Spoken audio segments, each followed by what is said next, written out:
What do you think the lesson is to be learned here? Congress should understand that passing such legislation has unintended consequences. Texas Republican Ted Poe has led the charge against the light bulb provision of the Clean Energy Act.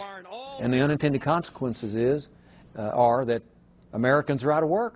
They lose their jobs. What do you say to the people out there who say we have to do something as a nation to conserve energy? We have to give Americans the choice.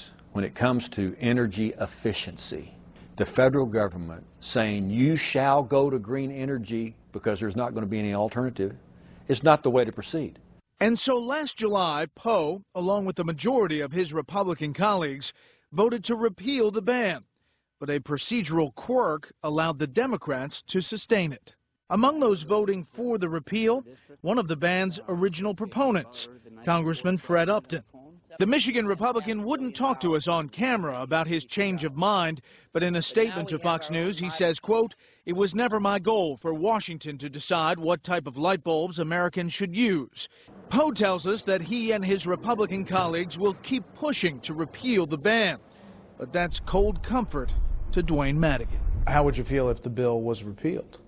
I mean, it's going to be a slap in the face, and I mean, if I could step up in front of Congress or whoever passed the bill and go off on them, I would, but they'd probably put me in cuffs and put me in the car. Government, in the effort to move the United States to green energy, needs to understand that there are consequences for legislation.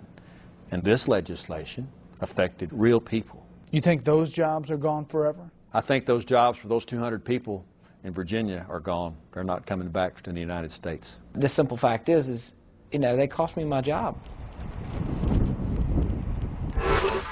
President Barack Obama is betting big on green jobs.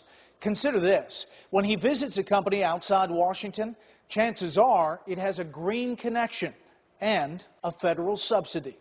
Which leads to one innovation Thomas Edison could never quite make work. President Obama thinks he can, with a lot of your money.